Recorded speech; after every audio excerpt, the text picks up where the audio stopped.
যে শাবানাকে শুরুতে বাবা চলচ্চিত্রে অভিনয় করতে দিতে চাননি, সে বাবাই পরে অনুপ্রেরণা হয়ে ওঠেন চিত্রনায়িকা শাবানার।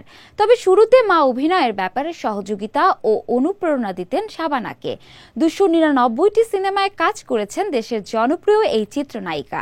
এর মধ্যে সবচেয়ে বেশি সিনেমায় অভিনয় করেছেন চিত্রনায়ক আলমগীরের বিপরীতে। কিন্তু একসময় সিনেমা থেকে নীরবে বিদায় নেন শাবানা। দর্শক ভক্তরা শাবানাকে সিনে পর্দায় এখনো খুঁজে ফেরে। কোথায় কেমন আছেন সিনেমার স্বর্ণযুগের জনপ্রিয় নায়িকা শাবানা? বিস্তারিত জেনে নেব প্রতিবেদনে। প্রায় 20 বছর ধরে বাংলা সিনেমা থেকে আড়ালে আছেন বাংলা সিনেমার কিংবদন্তি অভিনেত্রী শাবানা। মাঝে বেশ কয়েকবার ঘোষণা দিয়েছেন সিনেমা প্রযোজনা করবেন এই বলে, কিন্তু সেসব ঘোষণাতেই সীমাবদ্ধ থেকে গেছে। খুব বেশি প্রয়োজন ছাড়া দেশেও আসেন না শাবানা। সবশেষ তিনি এসেছিলেন 2017 সালে।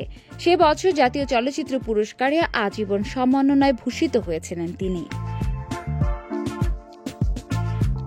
যে শাবানাকে শুরুতে বাবা চলচ্চিত্রে অভিনয় করতে দিতে চাননি, সেই বাবাই পরে অনুপ্রেরণা হয়ে ওঠেন চলচ্চিত্র নায়িকা শাবানার। তবে শুরুতে মা অভিনয়ের ব্যাপারে সহযোগিতা ও অনুপ্রেরণা দিতেন শাবানাকে। মাত্র 8 বছর বয়সে সিনেমায় নাম লেখান শাবানা। এহতেশাম পরিচালিত নতুন সুর নামের ছবিতে তিনি শিশু শিল্পী হিসেবে কাজ করেন। এরপর চকরি ছবিতে নায়িকা চরিত্রে অভিনয় শুরু করেন তিনি। শাবানা 299টি সিনেমার কাজ করেছেন। এর মধ্যে সবচেয়ে বেশি সিনেমায় অভিনয় করেছেন আলমগীরের বিপরীতে। বাংলাদেশি চলচ্চিত্রের সুদর্শন এই নায়কের বিপরীতে তার অভিনীত ছবির সংখ্যা গিয়ে দাঁড়ায় 130। এরপরে যার সঙ্গে বেশি অভিনয় করেছেন তিনি হলেন নায়ক রাজ রাজ্জাক। বর্তমানে যুক্তরাষ্ট্রের নিউ জার্সিতে বসতি করেছেন শাবানা। স্বামী ও সন্তানকে নিয়ে সেখানেই থাকছেন। দেশের বাইরে থাকলেও মনে পড়ে দেশের কথা।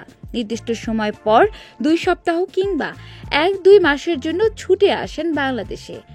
জনপ্রিয় কাজ সেরে নিজের মতো করে কাটিয়ে আবার ফিরে যান প্রবাসের সংসারে।